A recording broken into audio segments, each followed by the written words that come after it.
Hola, hola, princesos y princesas, bienvenidos a mi canal Princess Diana. El día de hoy estaremos analizando Romeo y Julieta, una obra de William Shakespeare, publicada por primera vez en una versión no autorizada en 1597. Una segunda edición más larga y confiable se publicó en 1599. Vamos allá. Y ustedes se preguntarán, ¿por qué elegí Romeo y Julieta?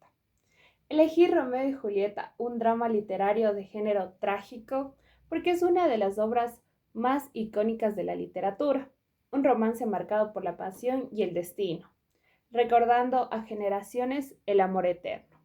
Nunca la leí, ni en mi infancia ni en mi juventud, aunque era una de las obras más mencionadas y analizadas en el colegio, nunca lo hice.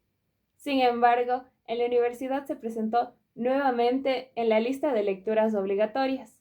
Aunque el docente nos dio la oportunidad de leer el resumen o vernos un cortometraje, yo decidí leer la obra completa, para comprender por qué había sido tan admirada en sus tiempos y lo sigue siendo hoy en día. Y adivinen qué, desde la primera página me atrapó. La historia comienza con una rivalidad entre dos familias y un joven ingenioso que logra burlarse de una de ellas, sin pensar que la vida iba a burlarse de él y de su amada. No. El desenlace lleno de giros y emociones me dejó sorprendida por su intensidad y por su final inesperado. William Shakespeare, bautizado el 26 de abril de 1564, fallecido el 23 de abril de 1616, fue un dramaturgo, poeta y actor inglés, considerado el escritor más importante en lengua inglesa y una de las figuras más destacadas de la literatura universal. Nació en Stamford-upon-Avon, en una familia que pasó de la prosperidad a las dificultades económicas cuando su padre, acusado de comercio ilegal de lana, perdió su posición en el gobierno local. Probablemente estudió en la Stanford Grammar School, donde recibió una sólida formación en latín y literatura clásica, aunque no existen registros que lo confirmen. A los 18 años se casó con Anne Hathaway, de 26 años, con quien tuvo tres hijos, Susana y los mellizos Hamlet y Judith.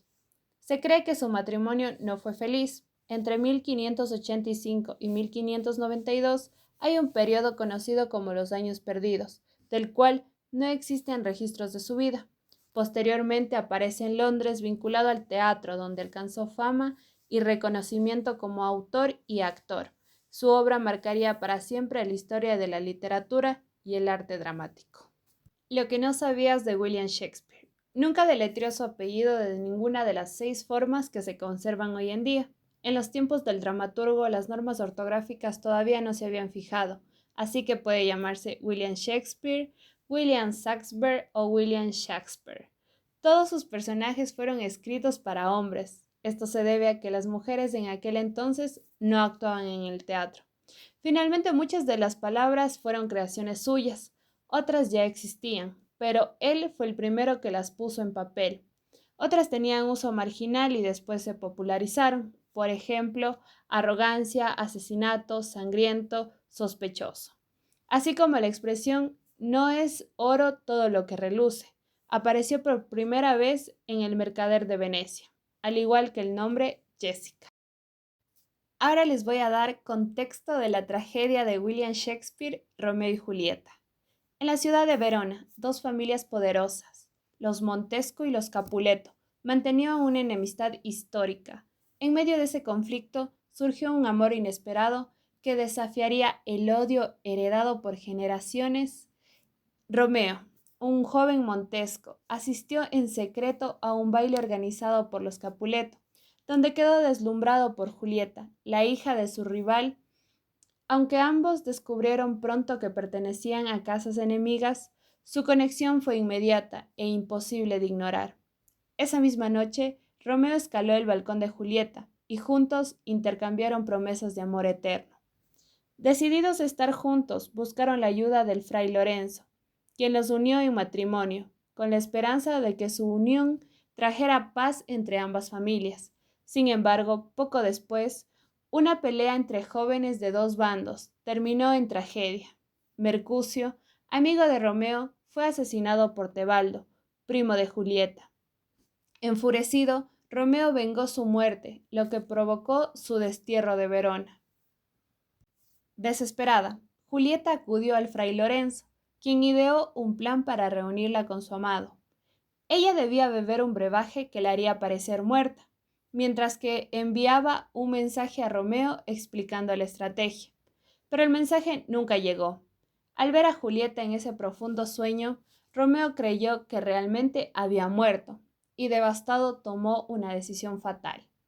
Poco después, Julieta despertó y al ver a su amado sin vida, también eligió morir a su lado. Al conocer la tragedia, las familias Montesco y Capuleto comprendieron que su odio había causado un daño irreparable.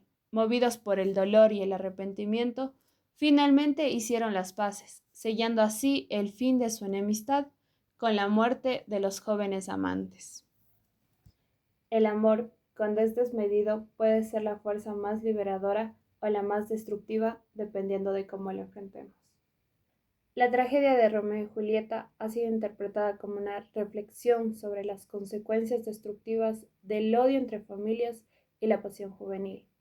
La obra plantea cómo el amor, aun siendo puro, puede verse corrompido por las circunstancias sociales y los conflictos externos. A nivel simbólico, la reconciliación entre los Montesco y los Capuleto tras la muerte de sus hijos sugiere que el dolor compartido puede unir lo que el orgullo había separado. Romeo y Julieta es más que una trágica historia de amor. Shakespeare explora temas filosóficos profundos como el destino, el libre albedrío, la naturaleza del amor y el conflicto entre el individuo y la sociedad. A través de esta obra se cuestionan los límites de la pasión y las decisiones humanas. Vamos a analizar el amor pasional y sus consecuencias. El amor entre Romeo y Julieta es intenso y a la vez destructivo. Shakespeare muestra cómo la pasión desmedida puede conducir a decisiones impulsivas y trágicas.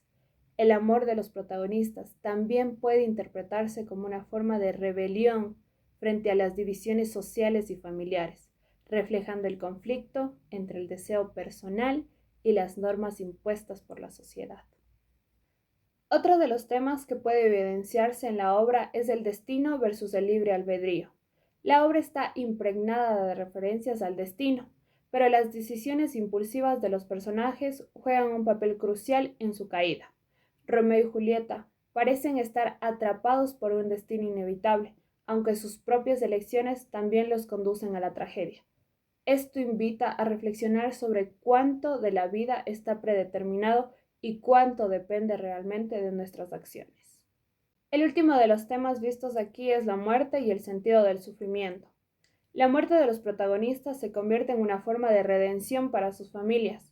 Su sacrificio pone fin a la enemistad que los separaba, planteando una profunda reflexión sobre si el sufrimiento y la muerte pueden tener un propósito mayor en favor del bien común.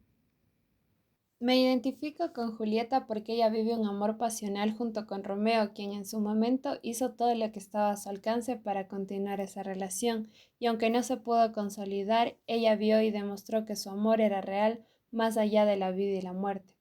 Creo que eso me identifica bastante por ser una persona emocionalmente romántica, que cuando el amor es real, los sentimientos están en juegos, puedo llegar a ser segura de mis acciones.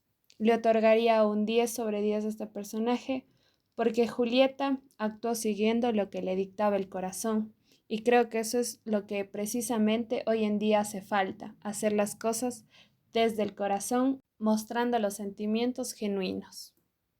Tanto Medardo Ángel Silva como William Shakespeare ven el amor como una fuerza que puede hacer crecer al ser humano, pero también llevarlo a la destrucción. En Silva, el amor se vive por dentro con tristeza y silencio, y la muerte se convierte en una forma de descanso. Para él, amar y morir son parte de una misma belleza dolorosa. En cambio, para Shakespeare, el amor se muestra con hechos y enfrentamientos. Romeo y Julieta se aman con tanta pasión que terminan pagando un alto precio, no por culpa suya, sino por el odio entre sus familias. En ambos autores, el amor verdadero siempre trae un riesgo. En Silva, el dolor del alma, en Shakespeare, la pérdida de la vida. Aun así, los dos unen el amor y la muerte como si fueran una sola cosa, porque para Silva, morir es amar para siempre, y para Shakespeare, morir por amor demuestra que ese sentimiento puede vencerlo todo. Jorge Dávila Vázquez, en María Joaquina, en la vida y en la muerte, cuenta historias de amor imposible que termina unido a la muerte, aunque por motivos distintos. En la obra de Jorge Dávila Vázquez, el amor prohibido entre un tío y su sobrina va contra las normas de la familia y la sociedad, mientras que en Romeo y Julieta los jóvenes deben enfrentarse al odio entre sus familias. En ambos casos, el amor es tan fuerte que los personajes lo mantienen, aunque saben que puede llevarlos a la desgracia. La muerte no se muestra con un final, sino como una forma de seguir amando. En Shakespeare, la muerte une para siempre a los dos jóvenes. En Dávila, el narrador sigue amando a María Joaquina en su recuerdo, aunque ella ya no esté. Los dos autores muestran que el amor puede ser más fuerte que la vida, pero también puede destruir a quienes lo sienten. ¿A quién recomendaría esta obra? Recomendaría esta obra especialmente a los jóvenes para que comprendan cómo era la sociedad de tiempos pasados, una época marcada por enemistades, diferencias económicas y estatus sociales. En este contexto, el amor muchas veces se convertía en un acto de rebeldía, en una forma de desafiar las normas y los prejuicios. Hoy que tenemos más libertad para elegir a las personas que amamos, deberíamos valorar esa posibilidad y no poner límites donde ya no los hay. Si antes, con tantas restricciones, el amor pudo florecer, ahora es aún más posible construir relaciones verdaderas, sinceras y leales. Además, recomendaría Romeo y Julieta porque no solo aborda el tema del amor, sino también otros aspectos profundos, como el poder del estatus social, la discriminación, el exilio y la muerte. Todo esto permite analizarla desde distintas perspectivas y compararla con otras obras que reflejan realidades de diferentes épocas. La frase que a mí más me impactó fue la de Romeo: ¿por quién voy a jurar? Esa frase me llamó profundamente la atención porque solemos creer que la palabra jurar tiene un gran poder, que reafirma y da peso a lo que decimos. Sin embargo, pienso que en la realidad casi nadie cumple verdaderamente con aquello que jura. Jurar va más allá de pronunciar palabras, implica sostenerlas con acciones en el futuro, hacerlas válidas con hechos. Me impactó esta frase porque en la vida cotidiana escuchamos con frecuencia expresiones como te juro por mi madre, te juro por lo que más amo, te juro que es verdad, pero la mayoría de esas promesas se quedan en el aire sin convertirse en realidad. Creo que en esa parte de la obra Romeo desea jurar por algo tangible, algo que tenga verdadero significado para que Julieta confíe en la sinceridad de su amor. Y al final demuestra que, incluso sin pronunciar un juramento, sus sentimientos son genuinos y lo cumple con total fidelidad. A lo largo del análisis de Romeo y Julieta, se evidenció que esta obra trasciende el simple relato de un amor prohibido. Shakespeare logra representar con profundidad y sensibilidad una sociedad marcada por los prejuicios, las diferencias sociales y las rivalidades familiares. Sus protagonistas, lejos de ser figuras nobles o heroicas, son jóvenes comunes que se atreven a desafiar las normas impuestas por su entorno, guiados únicamente de la fuerza del amor y la sinceridad de sus sentimientos. Además, la obra invita a reflexionar sobre temas universales como la lealtad, el destino, la discriminación y la capacidad del ser humano de actuar conforme a lo que dicta su corazón, incluso cuando ello implica enfrentarse al mundo. Leer Romeo y Julieta en los tiempos modernos cobra un valor especial. En una época donde predominan la inmediatez y las emociones fugaces, la lectura nos permite detenernos, pensar y sentir de manera más profunda. Nos recuerda que los libros no solo cuentan historias, sino que también reflejan realidades humanas y enseñanzas que siguen vigentes. Leer hoy es un acto de resistencia y crecimiento. Nos conecta con otras épocas y nos ayuda a comprender que el amor, la verdad y los valores auténticos nunca pierden vigencia. Muchas gracias, princesos y princesas, por ver este video. Si les gustó el análisis, no se olviden de leer la obra completa y luego sacar sus propias conclusiones.